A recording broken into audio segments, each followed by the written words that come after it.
The Marites, nature's CCTV camera, commonly known as Chismose, Maymantayan, and Amigay ni Mayma. Usa ba ka sa nagtuo nga si David Attenborough ang tingog nga nagpaluyon ining video? Kung oo, you are wrong. Kay usa ka batanong taga Davao City ang nagpasiugda niini. Meet Samuel Lafuente o mas naila sa pangan nga Samboy sa social media. Usa ka psychology student gikan sa Ateneo de Davao University. Siya lang naman ang nagpaluyo sa makalingaw nga video nga nag-viral sa social media, ang The Marites. Nakaani na og 800k views, 66k reactions ug 5.3k shares ang maong video nga gi-upload lang kaniadtong Agosto 23. Karon aduna siya laing ipaambit kanato kabahin sa atong mga magtutudlo. Busa tara, maki-good vibes kauban siya karong buntaga. Dinhi lang sa GMA Regional TV Live. O kauban na nato urong buntaga vlogger o content creator gikan sa Davao City, si Samuel Lafuente o Samboy. Mayong buntag, Sir Samboy. Welcome sa GMA Regional TV Live. Kumusta ka karong buntaga, sir?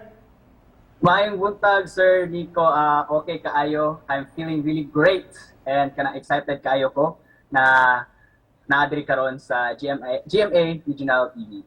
Alright, shout out, sir, sa imong mga fans o followers, sir. Nagtanaw na to ron. Hello, thank you sa mga tanang ka-watch karon, mga viewers, supporters watching GMA Regional TV. Ako lang maingon is daghang kayong salamat sa inyong pagsuporta sa ako ang mga ginabuhat sa mga vlogs, contents, documentaries, skits and parodies o unta hinaot mo padayon pa suporta sa atong ginabuhat. Lively morning, good sir. Sa iba to hisgutan ang kini imong vlog ato sa ila-ilahon kinsa man ni si Samboy, sir, luyo sa pahugyaw nga mga vlogs o mga content sa social media. Alora, sir, si Samboy sa likod sa mga vlogs, sa mga contents is kanang estudyante pa and 21 years old and single, ready to mingle. And kanang eskwela ko sa Ateneo de Davao University ug akong kurso is AB Psychology. Hisgutan nato, sir, kini mong makalingaw nga mga vlogs, mockumentary ba tawag nimo ni, sir? Of course, yes. The Marites, mahitungod kang aling Marites. Ngano nakahuna man ka, sir, nga mag-produce ini? Kanang murag ni gawas lang gyud siya sa akong huna-una, sir. Kay kasagaran makita nimo sa internet karon, labi na sa Facebook. Daghan kaayo mga mag-post na kani gyud si Marites and ana mga yaga, mga memes, no, nagagawas karon sa memes, mga status na kasagaran gyud na mga chismosa, mga chikadora nga mga silingan. Ang kasagaran na pangalan gyud is Marites, no. So nakahuna-una ko nga buhatan siya og mockumentary, documentary pero mocking siya, no, mocking sa in a way kaning kana informative po siya, no. So kana din nagka-idea ko na buhat kaya nako need kanang mockumentary ang mga Marites, no. Let's talk about imong pagkopya sa narration style, sir, nga nipatok sa social media. Ngano man kaniman imong napili, sir, nga imong imimik? Si David Attenborough. Actually napili nako si David Attenborough kay murag as a kid, sir, as a child, kay akong papa ay every time mga tumi sa akong lola o lolo sa Pasko, naman gud sila cable. Na sila cable, na sila kanang Animal Planet, National Geographic, mga anak. So growing up, makakita gid ko mga documentaries sa Western documentaries.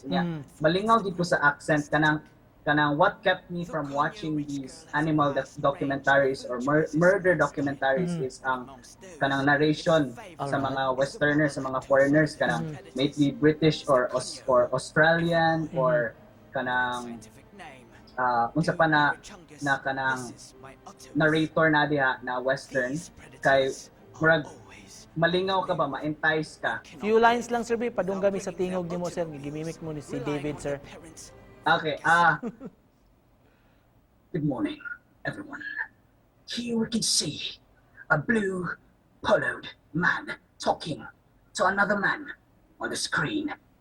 This man would be named Sir Nico. And Sir Nico is nodding and smiling as he is being amused by the narrating voice of Mr. Samuel Lafuente. Alright, karon adlaw, Sam, we're celebrating World Teachers Day. Kung ikaw doon na kay mahalad nga short narration mahitungod sa atong mga teachers. Species of Filipinos, or what we would call the teachers. Now, the teachers, these species impart knowledge on the children, on the Filipino children. And no matter what setting, maybe on public schools or private schools, they would always do their best, despite the heat of the rays of the sun.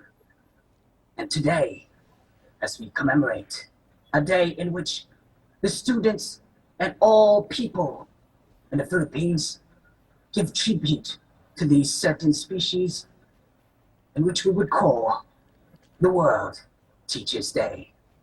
Alright, thank you so much. Good vibes rong buntaga mga kapuso. Content creator ug vlogger gikan sa Mindanao, Samuel Lafuente o si Samboy. Salamat, Sir Samboy. Thank you, sir. Thank you.